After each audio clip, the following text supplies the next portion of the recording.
Try a quick test right now, wherever you are. Touch the tip of your nose and your big toe at the exact same time. To you, those two taps happened in a single, perfectly synced instant. Your perception guarantees it, but biology proves that is physically impossible to happen inside your head. The electrical signal from your foot has to travel way further up your leg and spine to reach your brain than the short signal coming right from your face. Your brain actually gets the no signal first. It takes that feeling, tosses it in a dark waiting room, waits a split second for the toe signal to arrive, and only when it has both pieces does it project the feeling of touch into your consciousness. This simple experience proves something deeply unsettling about who we are. Your brain manipulates you constantly. It edits reality in the shadows just so the world makes a little bit of sense. We live our entire lives on a factory delay. Think about the last time you watched a heavy thunderstorm or fireworks on New Year's Eve. You see the flash of light exploding in the dark sky, and only several seconds later does that heavy boom reach your ears, rattling the windows. Light and sound travel at completely different speeds in nature. If your brain processed reality the exact second things happen, the world would look like a badly dubbed movie, with the audio totally out of sync with the picture. Light hits your eye, sound enters your ear, and your mind holds everything hostage for about 80 milliseconds. It's barely noticeable, but this tiny gap means that absolutely everything you are looking at around you right now has already happened. Your entire life is a delayed broadcast. Imagine how insane this is for a soccer goalie during a penalty kick or a Formula One driver. Their bodies have to react to what's coming based on a pass that the brain just handed to them. Biology forces you to live in the past.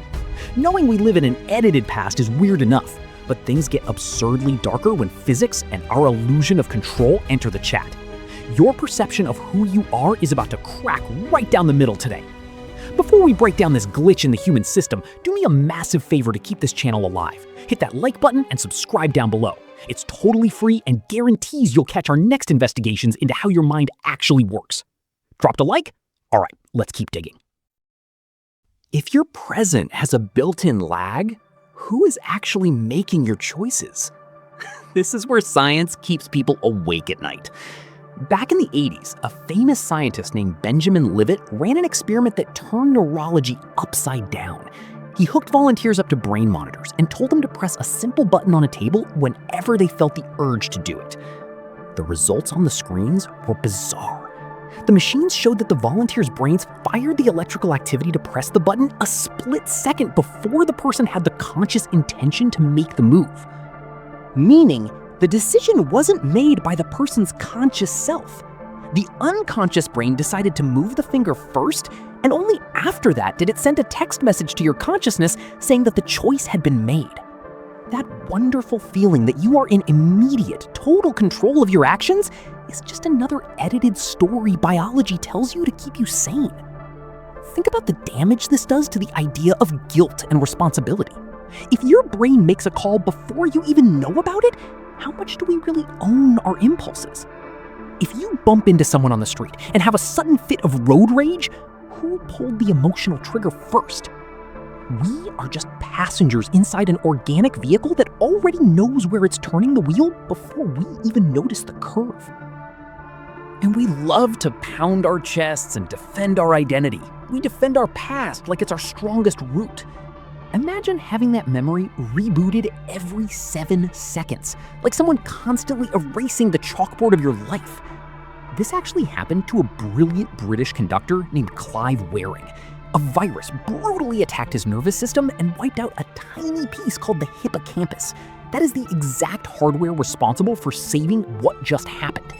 His life turned into a nightmare loop. He would grab a notebook and write down that he had just woken up from a deep coma. Seconds later, the memory would just vanish. He would look at the paper, not recognize his own handwriting, cross the sentence out, and write it all over again. He spent his entire day waking up.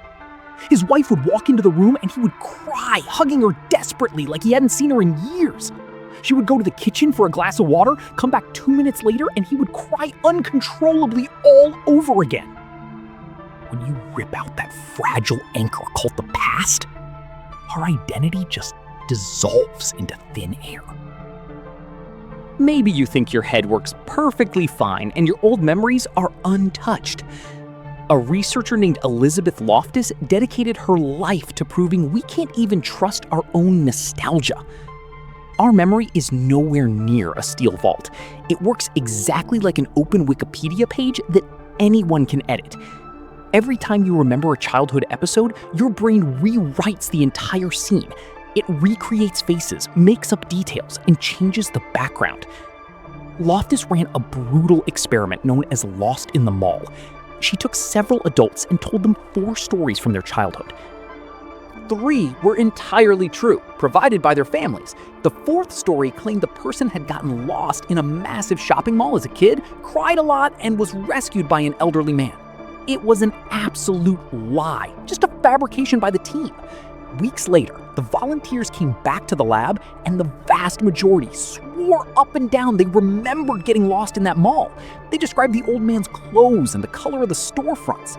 The mind manufactured a traumatic memory out of thin air and installed it as absolute truth. And the rabbit hole goes way deeper. Researchers have convinced innocent people they committed violent crimes in the past. Through guided interviews, average citizens started making up details of how they stole something or assaulted someone in their youth, creating a fake guilt that felt incredibly real. Think about the weight of this in the justice system. People go to prison every single day because an honest witness swears they saw a face at a crime scene, when in reality, their brain just stitched together random fragments from a movie or a newspaper photo to create a narrative that made sense. Our brain lies straight to our faces to fill in the dark gaps of the past.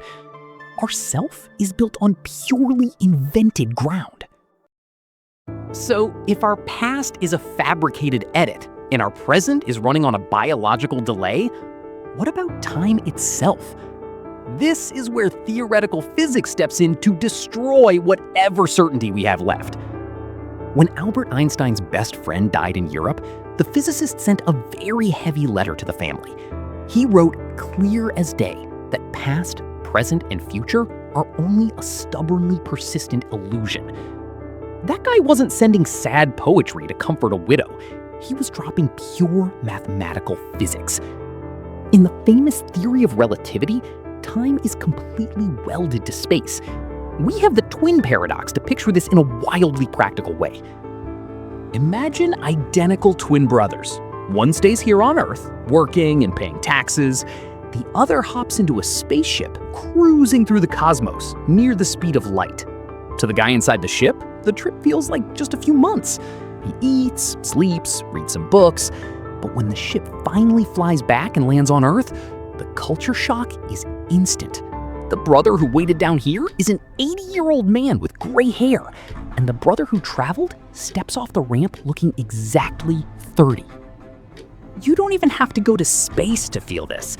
The GPS satellites making the map spin on your car's dashboard orbit the Earth at massive speeds, far away from the heavy gravity of the ground. Time literally ticks faster for them up there than for us down here. Scientists have to mathematically correct the satellite clocks every single day. If they forget to fix the time, your phone's map will miss your street in a matter of minutes, because outer space and the asphalt in your neighborhood are living in literally different hours.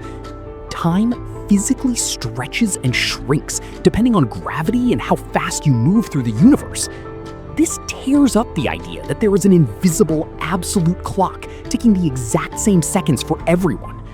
The universal clock does not exist. The time passing for you flows at a totally different speed than the time passing for me. Picture an old film reel locked inside a box at the back of a drawer. The beginning of the story, the character's massive conflict, and the final ending scene are all already printed on the tape. They exist in there at the exact same time.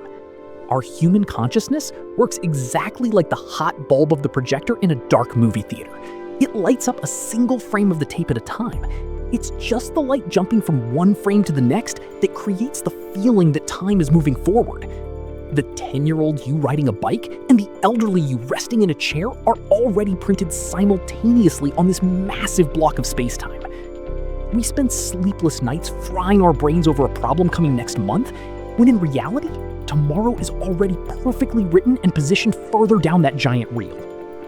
Long before modern labs were born or massive telescopes mapped out the galaxies, ancient Eastern traditions saw this exact same structure of reality. They didn't have measuring tools or supercomputers. They just sat in silence and paid brutal attention to the continuous flow of their own minds. They called this phenomenon emptiness, Sunyata. It means coldly understanding that absolutely nothing has a solid foundation forever. Everything that exists depends on who is having the experience and the point of view of whoever is looking. Imagine watching a fast-flowing river in the middle of a forest. You can never step into the exact same river twice in your life. The freezing water that touched your foot yesterday is long gone towards the ocean, and you yourself have dead cells and new thoughts that make you a different person than the one who stood on that bank the day before. Reality acts like a giant, completely blank movie screen. Our most intense emotions, our fights, and the insane rush of our daily lives are just frantic movies being projected onto it. The screen itself just stays there in the background, empty and untouched, waiting for the next scene to start. When you truly grasp that the flow of time and your own identity are just structures your head builds and tears down invisibly all the time, the weight of the world gets ridiculously lighter on your shoulders. That suffocating fear of messing up your choices down the road, or the sharp anxiety that crushes your chest on a Monday morning, they just become little false alarms in your system's reading of the room. Time isn't passing you by, aging you like some invisible enemy. It's your bright consciousness cruising freely through the infinite grid of time. Breaking out of the daily autopilot requires understanding how these gears spin silently behind the curtain. Reality is way more elastic than heavy bills and morning alarms make us believe all the time. If you are into this kind of dense content that actually challenges how you see your own life, I will definitely see you in the next scripts right here on the channel.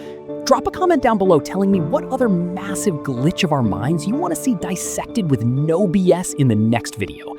Huge hug, thank you so much for your time, and I'll see you in the next video.